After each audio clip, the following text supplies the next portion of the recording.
Although we are sharing this year's event virtually, the festival is based in St. John's, Newfoundland and Labrador, and we respectfully acknowledge the land on which we gather as the ancestral homelands of the Beothuk, whose culture has been lost forever and can never be recovered. We also acknowledge the island of Uktahumguk, Newfoundland, as the unceded traditional territory of the Beothuk and the Mi'kmaq, and we acknowledge Labrador as the traditional and ancestral homelands of the Innu of Ntsinan, the Inuit of Nunatsiavut, and the Inuit of Nunatuhavut. We recognize all First Peoples who are here before us, those who live with us now, and the 7 generations to come. As First Peoples have done since time immemorial, we strive to be responsible stewards of the land and to respect the cultures, ceremonies, and traditions of all who call it home.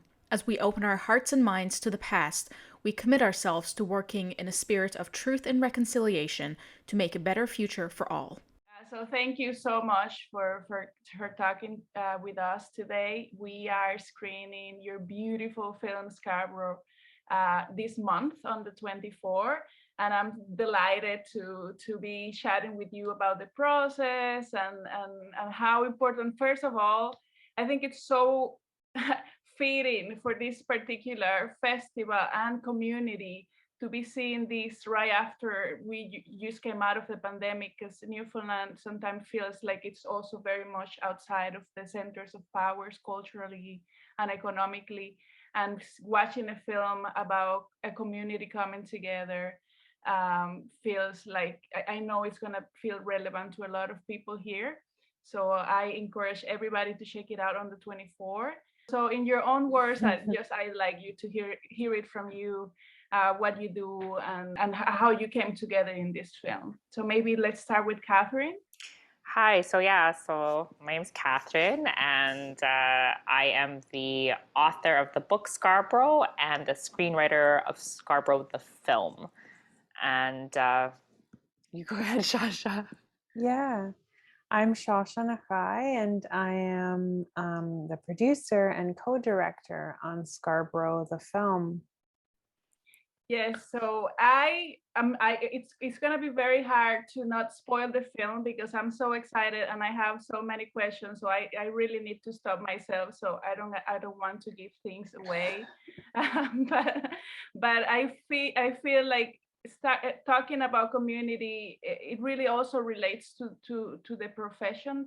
Filmmaking feels like it's a very community oriented kind of art, and in that regard I love to hear a bit from like your personal connection. I know that you both are part of the Filipino community, and have also worked together in the past, so I like to hear a bit more about how those like steps brought you guys together through this particular project.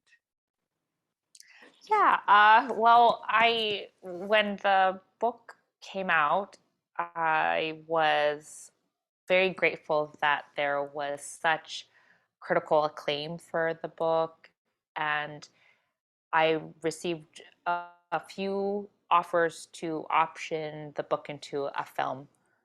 And these filmmakers sent me their reels, and I took a look at them, and I mean, they were very, very talented filmmakers, but very polished reels. And I knew that my community is not a polished community. I also knew that I didn't want there to be this like invasive presence of this large film unit there. And I've always been a lover of documentaries, so I contacted Shasha and Rich, who I had worked with in the past. Like, we had done a dance film that was commissioned by Toronto Real Asian Film Festival, and we worked together so well that I contacted them. I said, listen, is it possible to create something that looks like a documentary, but then I write the screenplay for this book, and would you like to work together? And I handed Shasha the book to just give it a think, and I crossed my fingers, and I'm so happy that she said yes, because we're now on this really wonderful adventure. Mm-hmm. Absolutely. And for you, Shasha, how was it like getting approached with a like fiction in a sense. Like you come from a documentary background, and it was kind of a bit of shifting gears. Storytelling is in the end all the same, but sometimes the dynamics on set are very different depending on which field you're moving. So Yeah. how was it for you when you get approached? Okay, like let's work with actors.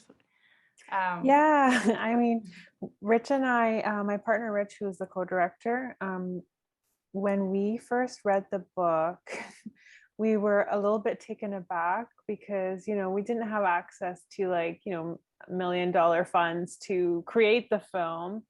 And we had worked on fiction films, short fiction films before, but nothing of this scale. And so we took a moment to discuss it with Catherine and to understand, okay, we're going to try this one avenue through telefilm talent to watch, and that's kind of all we have access to. So let's try that and see what happens. And we were also just very aligned with the approach. There was an alignment in how we wanted to approach the storytelling. And ultimately, we realized that we just had to lean into our 10 plus years of documentary experience and continue that same method of working, of course, with a huge learning curve. But we just learned that we had to continue that practice throughout this process.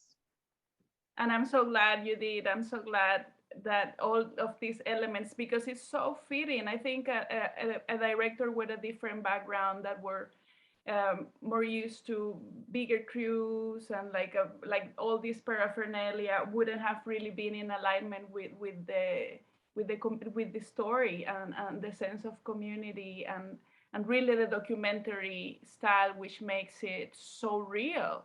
Is you forget that you are looking at actors. It feels like you are really part of the story, of a real life story. So it's hard sometimes even for me to think about it in terms of fiction, because the documentary spirit is very much there. I'm glad that comes across. You know, we filmed this over a year, and you know, we didn't have it perfect from the beginning. We constantly were learning and adjusting, and our approach actually ended up changing depending on which actor we were working with, depending on which location we were working with. The style of working changed a lot. So yeah, I'm glad it ended up coming across. It does. I've never been to Scarborough before, and I feel like in a sense I know the place now, because everything from like what we're seeing in the background to the people involved on screen to the performers, I need to stop myself and oh yeah, these are actually background performers. But at some points I'm like, these feel like the community. Like this is the community. So that is a big. I find like it's lots of beauty comes and authenticity. I think that something that's really amazing is that there were people that are not from Scarborough that definitely connected to the film, just because I would tour the book across Canada and always ask people, like, you know, where's the Scarborough in this community, and they knew exactly which part of their city was the Scarborough, because of race and class, that there are forgotten communities all over the world, right? And so that's like what's so wonderful about it, is that even though we are quite specific about this particular neighborhood, is that we know that people across the country now are connecting to the content of the film. Absolutely. I think that there is something in us that is always rooting for the underdog, and that's so universal and you can relate. As I said, like I feel sometimes it feels like in Newfoundland we are like far away from these centers, and we are a bit forgotten when it comes to policy and things like that. And even though our Absolutely. demographic is so different, vastly different from Scarborough, I feel like so many people will be able to relate to what it's like navigating a system that is somehow neglected you. But at the Yes. same time, it feels so life affirming. I had never watched a film that it's so tragic and at the same time so hopeful. And that's something that I was craving so much after a pandemic, and a specific. I think the timing it's been so great, because there's been a tendency after the pandemic to make films that are like super positive and let's just all forget about. But it's so genuine that you can combine like what is the toughness of real life with these all beautiful moments when people come together and life just goes on, and that comes across beautifully on the screen. Thank you. I'm Thank really you. in love with it. I think I'll watch it many times. Absolutely. And in awe of you too, because really I can imagine what it's like, and maybe we can talk about that, making this kind of film through a talent to watch budget. I was trying to count the speaking roles, and trying to figure like the amount of location and then the different seasons, because not to spoil the story, the film, but the story happens throughout a year. So we see these different characters in different moments, different seasons, snow on the ground, summertime. And I was like, wow, like these guys are my heroes. I am in awe of you, because it is really challenging. And I imagine it takes a community, it takes a village to make a film. It really did. Yeah. There were over 300 people that either, whether they lent us a prop, they came to pick up their kids, or, they looked after their friends' kids for the day. There's just so many people that gave energy to this project. So it really was a team, a huge team. But none of that, a lot of us were working for either low pay, and because of the micro budget. But that nobody would have done that if Catherine's storytelling and like her writing wasn't so powerful and important, and that's the only way that we were able to. Everybody just gave everything they have because they really loved the story, and so that's how we were able to make it happen. Yeah. But I will say, I was a little bit foolish to think that this scope could match a micro budget project. I didn't know much about it. And I hope that stories of this scale and of this importance are not relegated to, low budget tiers anymore moving forward. Yeah, I would hope that like it really broke my heart every time I come on set, like just thinking about like how generous everyone was being with their time.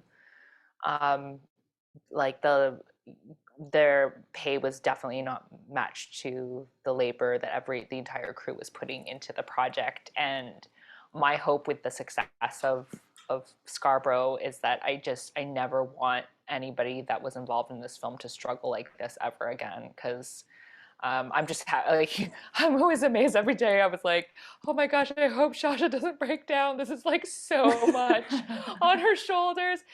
It really was a miracle that this film was even made, like that it was completed.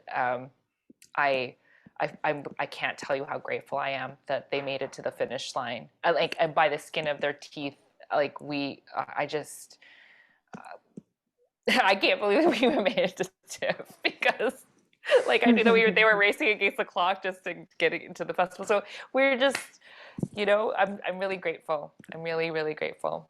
Me too. I gotta personally thank you. It's so inspiring for me as a woman of color filmmaker from somehow remote community, just seeing you guys doing it, and it's just so inspiring. And I'm so glad that you went for it.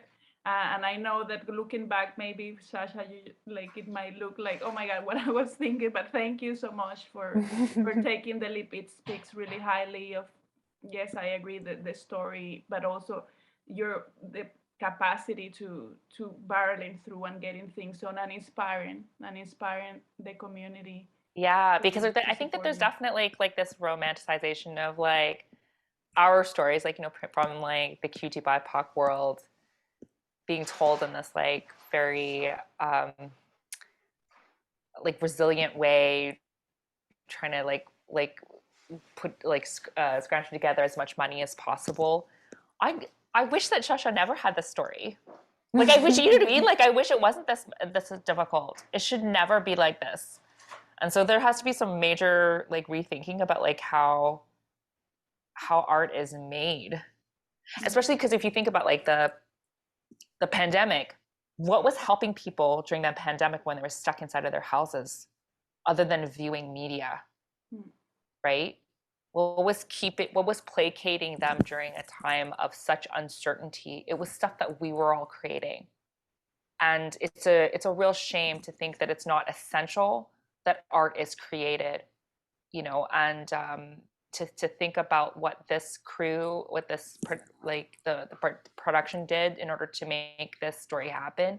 I applaud them, and at the same time, I think there has to be some major rethinking about what funding looks like.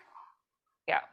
Yeah, I think it's so important to have those conversations, because it's sometimes it's easy just to prove all these things can be done, but it's like I feel like, yeah, it's trying to format the script rather than just putting your all into just writing it sometimes, and I agree with you. These are conversations that needs to be redefined with the funding agencies, because we it doesn't have to be this hard. Sometimes it feels like you have to, almost like you're being set up to fail in a way, and you have to really do 3 times the effort to prove yourself. And that's why it's, to me, so inspiring to see it done through you, and on all you've accomplished, and what is coming next. I'm sure there are, I hope these funding agencies are listening to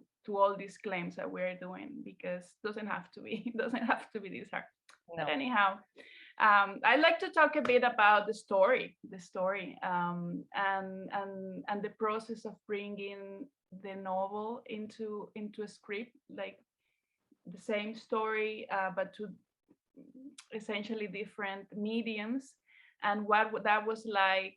Well, first for Catherine, writing the script, was it, what things changed? Is there anything in the film that is not in the book, or vice versa?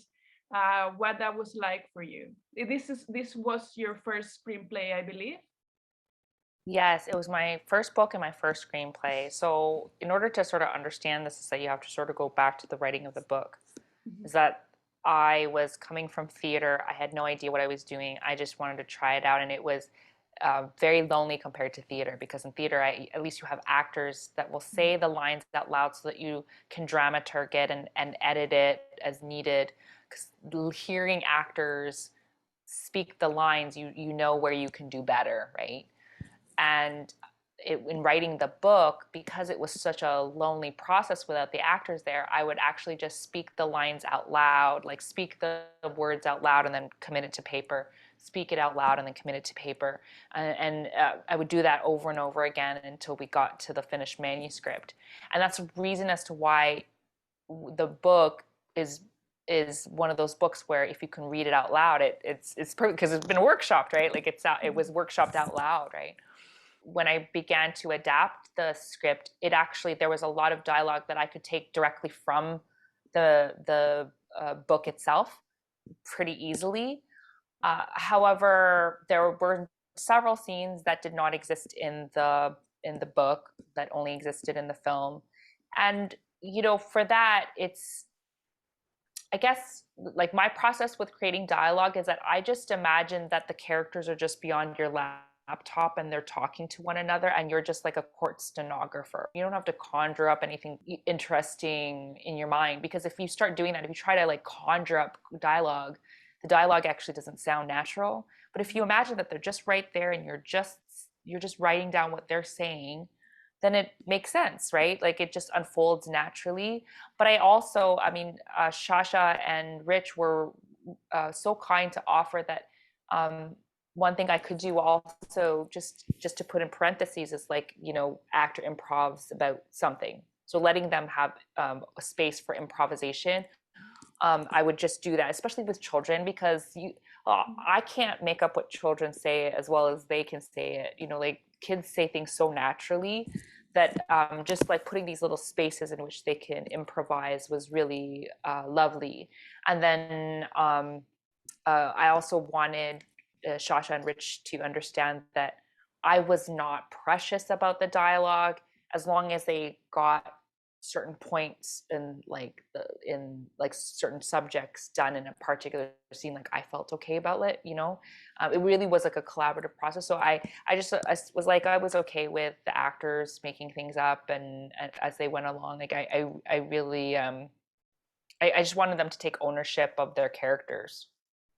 Yeah, and that was like a third element that we dealt with, was that each individual actor would work in a very different way. Like some of them would come to set and they memorized the exact lines and they delivered it extremely naturally. But some would struggle a little bit when reciting from memorization. So then we would have to try to figure out the best way for them. You know, everybody, you know, we had a lot of first-time actors, and so everybody just had a very different way of working, and it just took some time and trial and error to figure out what would get the best performance from each person. Yeah, I can imagine. It's like feels like a big choreography that you have to all these elements coming in place. I was going to ask about the casting process and all these different roles and different kind of actors, different ages, and that what was that like? Like, did you guys work together? I imagine, Catherine, when you're writing, you have like an idea of what you want these characters to feel like, and how did you how this process came to be, and how long approximately it took for you to find like all the key actors. Yeah, the casting process began with Rich and I doing breakdowns for each character with Catherine. So we would talk about the intention behind each character. Maybe Catherine knew someone in mind, just so we had an idea of what they might look like. The casting process took, I would say, like half a year for the main characters because, well, I had a full-time job, but we were just doing it evenings and weekends. So it wasn't like 6 months full time, you know. Some of the kids, we found people like from so many different places, some from YouTube, some were comedians, some were theater actors, some Catherine introduced us to, for some from social media, and some of the smaller roles, some of them we even cast like the day before because we just had so many things to do, or we struggled to find someone last minute. So yeah, it was, but we knew it was very important. And so we postponed shooting, I believe, a couple of times because we were like, no, we need to make sure we get the roles first before we proceed with filming. Yeah. Yeah, and then in the middle of all this, then the pandemic came, I imagine. Like, you guys were in the process of shooting. Did you shoot 2020? We had 38 shoot days spread out over a year. So from August of 2019, we were supposed to finish filming in March of 2020. And then 2 days before filming, we had to cancel because that was the lockdown. And then for a while, we weren't sure what on earth was going to happen. We were talking to Catherine about rewriting some ridiculous endings. I don't know. And then the kids were going so quickly. But bigger productions started to go back into production. And for a while, we were just like learning and researching and seeing how were they handling this, you know, with protocols and stuff. So in August of 2020, that's when we finished our last 5 days of filming. Oh, wow. Wow. But we had to use a lot of tricks. So for example, if you look at towards the end of the film, you might notice that there's like plexiglass barriers in the nail salon. And, you know, in the audience for the talent show, if you look at Ellie, who plays Edna, you might see that she's actually sitting next to her entire family, because we put people in like bubbles. So like next to her is her sister, you know what I mean? So we had to do a lot of things like that, but I think it ended up blending pretty well with the rest of the film. It totally does. Yeah, it is not obvious. I watched it, and now that you're pointing it out, I can like, oh yeah, I can kind of see that, but it's not obvious at all. It felt like very natural, and there are so many moments and arcs and characters that are going on that I think it blends. You wouldn't imagine that a pandemic happened right in the middle of all this. I personally don't think it shows. Catherine, I was curious about, because you have experience in theater and you've performed. I think you perform in Shasha's first film. I think I read somewhere. Yeah. Catherine was in a play called it was the Future Folk play, Catherine. Yep. Yeah, that's right. I think I saw a couple of photos, and I was like, I wonder, you never wanted to be in the film, but like, I know that some stories might be more personal than others. There is a Filipino family, and she's a single mom that I imagine like it would have been more relatable to you than probably some other characters in the story. And I was like, I kind of saw it with your face as I was reading the synopsis and all of that.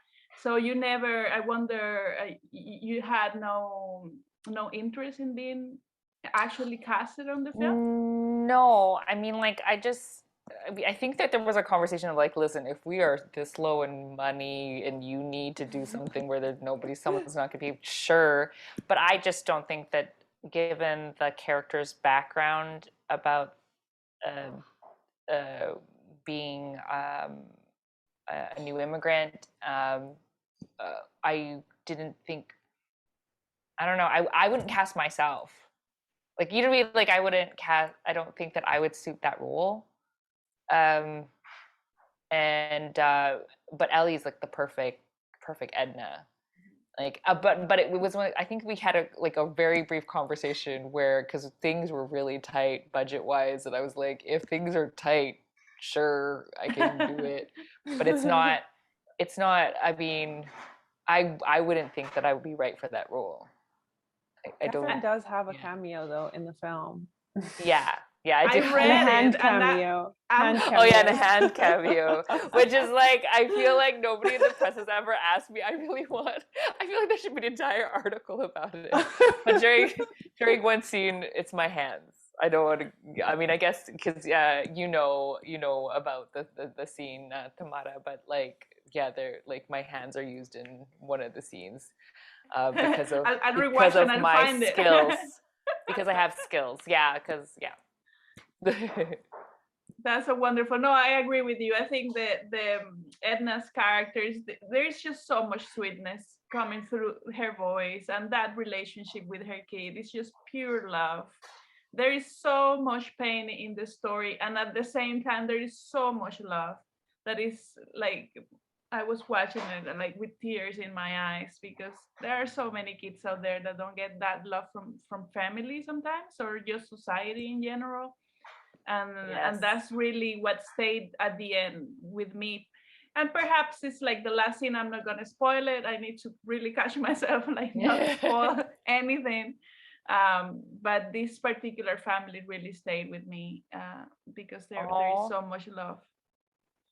There were, an interesting story that your viewers might be interested in is that there was one time where I was touring the book. I was at a university, and the people in the class, like the students in the class, seemed to be kind of like not really engaged. And it was just one of those times where you're doing a reading and you just know, just do the reading, get the heck out of there, get your paycheck, And there's this one particular student who came in late, like 15 minutes late, doesn't even look me in the eye, sits there, and he's not really like engaged in any of the material I'm reading. And then when it went into Q&A, he was the first one who raised his hand, and he said, Again, still not making eye contact. So I just wanted to say that when I was a kid, I was Bing, and I have to mention that he is Vietnamese. And he said I sat at my mom's feet while she worked in a nail salon. Wow. And he was just so moved by the book, but didn't want to make eye contact with me. And I was realizing that the reason why he didn't want to engage is that it was just almost like too heavy for him. Mm-hmm. And that really touched me. And it like there's just so many moments where, you know, people make a very specific connection to the book or the film, and you go, oh my gosh, thank you for this moment, because, you know, being an artist is hard, and you realize like there's a reason why you do what you do, right? And that was one of them. Like I won't forget that guy. And even just like his body, you can just see that he was once a Bing, right? But yeah, like I remember that really well. But that particular relationship, I mean, yeah, it's rare, and something that Vivek Shreyas said, who was this amazing writer. She said that when her book came out, The Boy in the Bindi, she really wanted to show that there was this feminine Indian boy who is wearing his mom's bindi, and that his mom lets him and loves him and shows him, like, you know, how to put it on and all that. And she said, well, why not? Why can't you show a loving relationship for a boy who's gay? And I really think about that with Bing. It's like, you know, I can do whatever I want. I'm a writer. I can write it into being. And if I write it into being, it'll happen. Is that there will be more relationships just like that. And I that's what I feel so happy about when people read the book or watch the film, is that they, this relationship, I'm hoping is going to become more and more of a reality as generations go forward.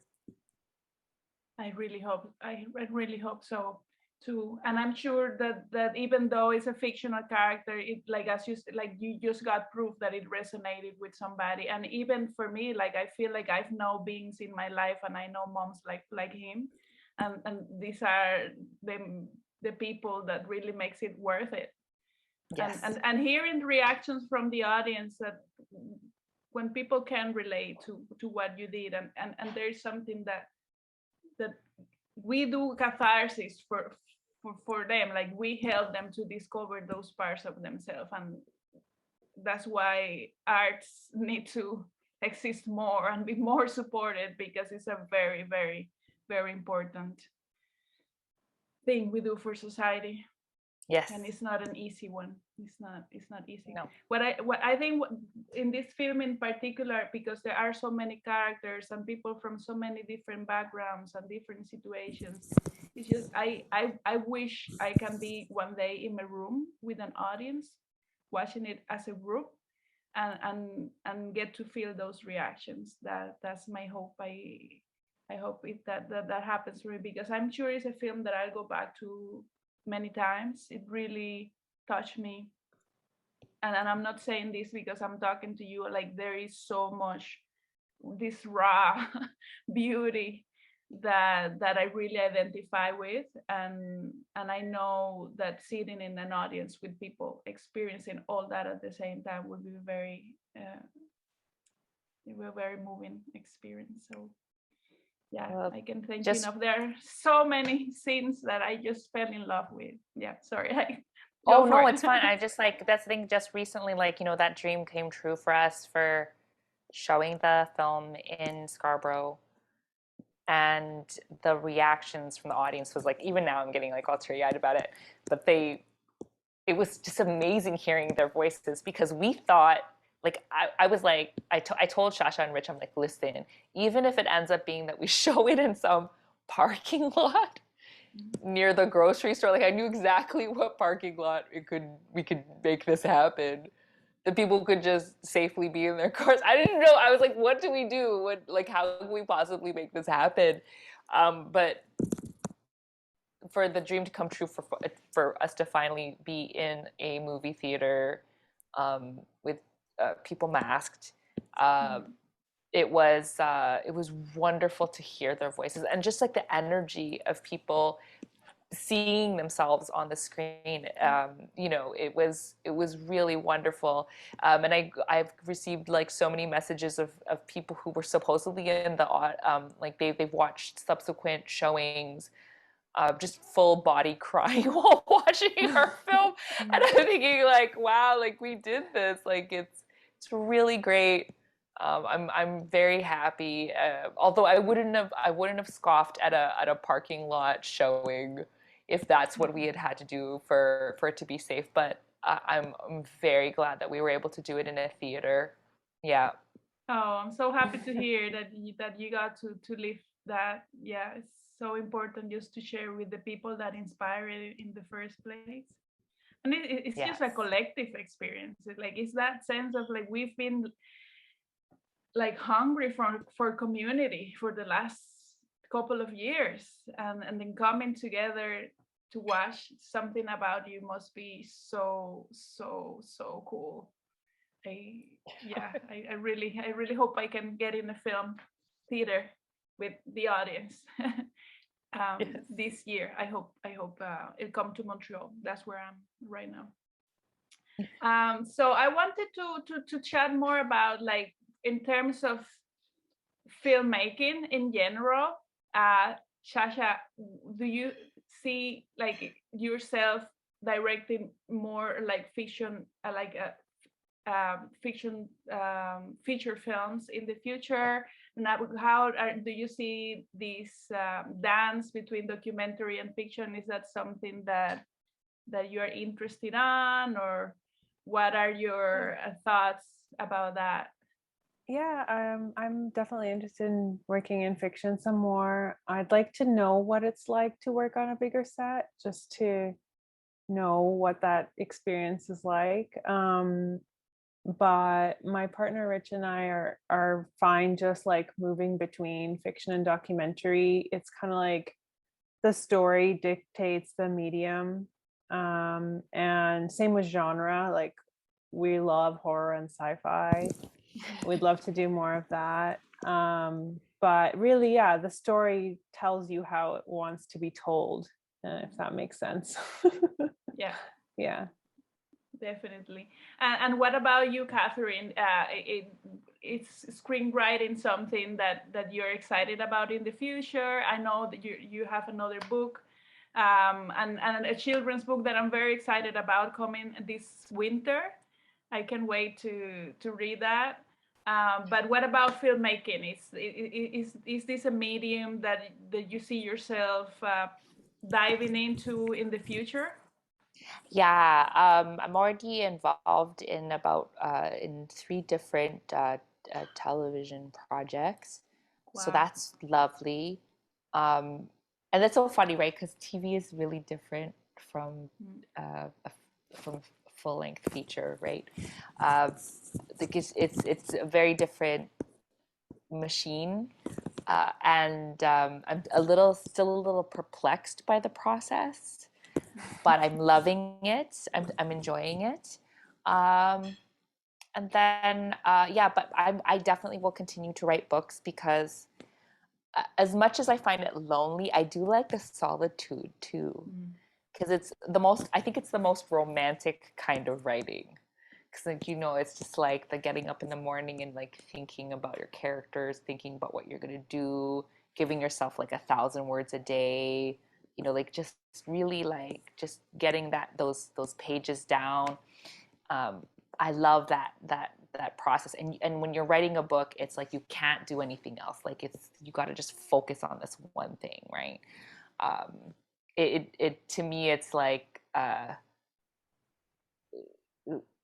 don't know that. Yeah, it's the most romantic is the best way to deal with it, because it's like it really is like in your pajamas with a cup of tea, just writing, right? Um, so I would love to just keep on writing books. I have two novels, and then the children's book. Yeah, and it feels good. Like I feel really blessed to be given so many words in my life that I can share with people.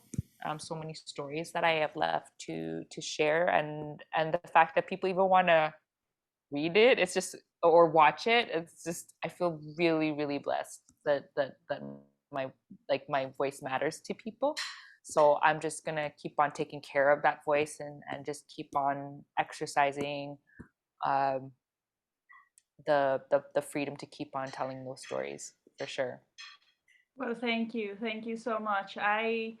I'm sure it will resonate with so many people. I'm thinking about very specific community in Happy Valley Goose Bay. So I had the pleasure to work with the Filipino community in Happy Valley Goose Bay, Labrador, a few years back, and I have a very soft spot for Filipino culture because I had to live with these people so intimately for, it was a 5 years process. So I hope they are watching this, and if they are not watching it, I'll send the link. And I encourage everybody to watch this film on March 24. It will be streamed on the Women's Festival. And thank you so much for doing it. You are an inspiration, and good luck with all the future projects. And thank you for talking to me today. Oh my gosh, it was such a joy. Thank you so much for having us. Yeah, thank you for your kind words and insightful questions. My pleasure.